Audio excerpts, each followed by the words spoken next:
आज एक बात बोलूँगा माइक्स को लेकर, जो उत्तर प्रदेश में और बहुत सारी जगहों पे जो माइक उतारे जा रहे हैं उसको लेकर कुछ बात करूँगा। सरकार ने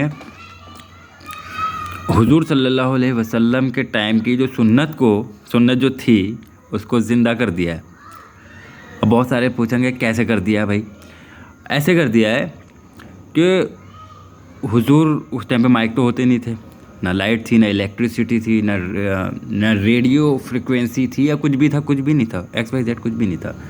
तो उस टाइम पर जो नमाज़ होती थी, यानी कि जो अज़ान होती थी नमाज की, तो वो आवाज़ इतनी दूर जाती थी क्योंकि इमारतें तो थी नहीं, ठीक, बिल्डिंग्स नहीं थी, छोटे छोटे घर होते थे, कबीले होते थे, राइट, और सबके कबीले होते थे, अलग अलग कम्युनिटीज़ के कबीले होते थे, राइट।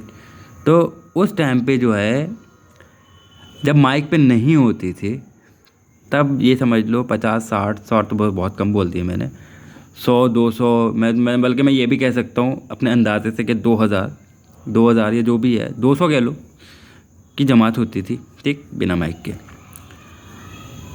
और जब तक ये सरकार ने माइक नहीं उतरवाए थे तब कितने लोग पहुँचते थे जुमे और ईद की नमाज़ के अलावा या तरावी की नमाज़ के अलावा जो रमज़ानों में होती है, कितने लोग पहुँचते थे? क्या कोई आइडिया लगा सकते हैं आप? नहीं लगा सकते।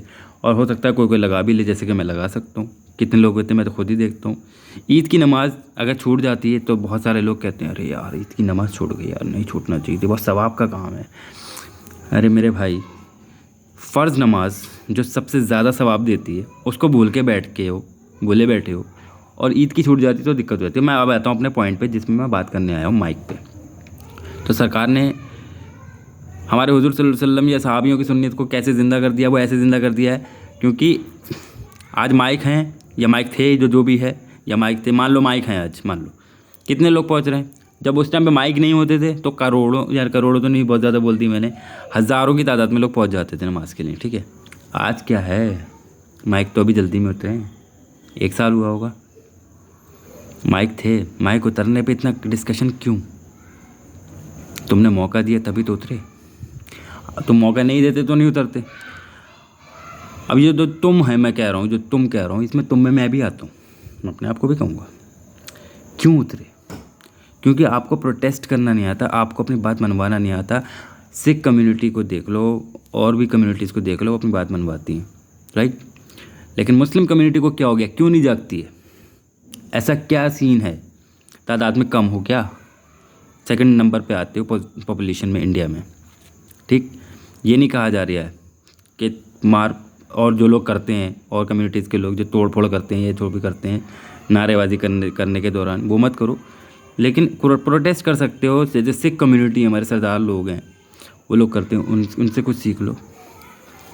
आज पूरी दुनिया उन चीज़ों को, उन सिद्धांतों को अपना रही है और कामयाब भी हैं जो हमारे इस्लाम ने दिए, समझ रहे हैं आप। यहूदी हो गए और भी लोग हो गए, वो मतलब इकट्ठे रहते हैं, इकट्ठे, समझ रहे हो ना, इकट्ठे एक झंडे के नीचे। बाकी चीज़ें अपनी जगह हैं, लेकिन एक झंडे के नीचे रहते हैं। और वही चीज़ उन्हें कहाँ से मिली? हम मुसलमानों से मिली है, और वो चीज़ हम मुसलमानों के पास अब रही नहीं है। क्यों नहीं रही है? क्योंकि एकता नहीं है, यूनिटी नहीं है। तो देखो, यूनिटी तो करना पड़ेगी, समझ रहे हो ना। इसलिए कह रहा हूँ, ज़रा ध्यान रखो, ठीक है। खाली माइक पे चिल्लाने से कुछ नहीं होगा कि माइक हट गए, माइक हट गए। माइक अंदर ही होता है, ऊपर के लाउड स्पीकर हटे हैं, ठीक। तो इस पर ध्यान दो सर, ठीक है। ऐसे कुछ नहीं होता है। और इबादत तो हमारी ऐसी है, कोई कभी माइक पे कभी जायज़ थी नहीं, ना आज है ना कभी होगी। माइक पे कभी नमाज जायज़ नहीं है, सीरियसली। बस इतनी सी बात करने आया था। आप लोगों का बहुत बहुत शुक्रिया, आप लोगों ने ये वीडियो यहाँ तक देखा।